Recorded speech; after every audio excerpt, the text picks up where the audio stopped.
But we started the People's Pint 13 years ago. Definitely one of the tenets of starting it was the pub. But then we also, I have to say, one of the other main points of it was, I always felt a little strange eating at a lot of restaurants where at the end of a meal, on the table, you had a lot of stuff, a lot of disposable items, plastic, silverware or plates, little honey containers and butter containers and plastic cups with straws and all this. So it sounds kind of very specific, but I just wanted to really prove to people that you could have a meal, a good meal, and at the end of that meal, there would be nothing, literally nothing on that table that had to be really thrown away. I mean, some paper napkins that you could compost.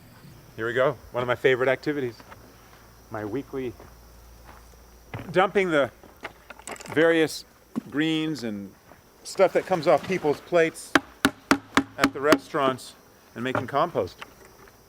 So it's keeping not only growing food locally, but it's dealing with your waste stream locally.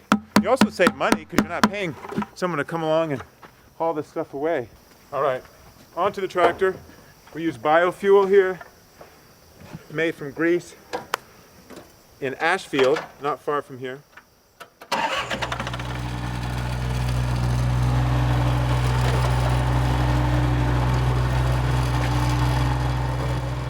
The whole idea of integrating community, gardening, environmental stewardship, and a business, a local business.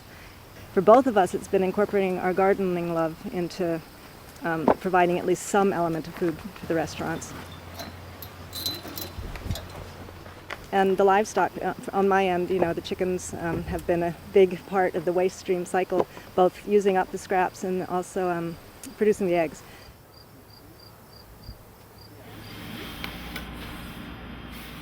And it was definitely a platform for saying, it wasn't just about beer. Let's eat what's local, let's eat what's seasonal. It's not going to be a menu that's the same as all the other menus.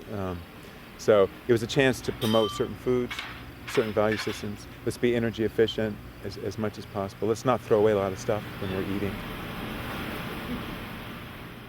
Part of the full circle approach, I think, is just simply the sense that, in a sense, if you're moving something in one direction, then it definitely makes sense to also move something back in the other direction, so that you have a kind of circle, literally, where you're not traveling between a restaurant and a brewery and a home garden area without moving something. In fact, our general manager now, she's given it a name, it's the pack in, pack out philosophy. There's always something being hauled around.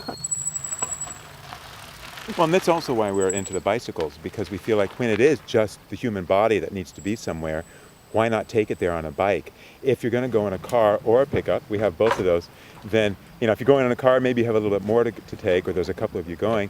And if you're in a truck, it's because we're hauling buckets of compost or grain from the brewery, or empty buckets or kegs. Early on, we decided we weren't going to take credit cards. Another big thing, because we felt like if we're going to have a business and people are going to come and spend their money there, how much of that money can we return to that community? Credit cards were a perfect example of 2% of your gross sales or 3% of your gross sales immediately going out of town, out of state, to people who will never come to the People's Pint. How big do you want it to be and why? And how do you determine the rate of growth and the limit of growth? For instance, in the brewery, we're distributing bottled beer now, and you have to decide how far you want to go. Yeah, it's been very hard to decide what are our goals. I mean, what are the revenue goals? What are and the is energy costs? Is it based on revenues, or is it really just based on keeping your expenses below your revenues? I don't like to use the word sustainable too much, because I don't want to give people the impression that I'm running a sustainable business. There is no such thing as a sustainable business. But there is always the asking the questions and always trying to figure out, can I do this in a different way? Can I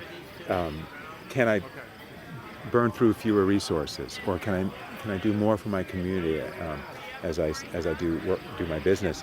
And so those kinds of questions, those kinds of challenges are also, I think, what really keeps me in it and keeps me going.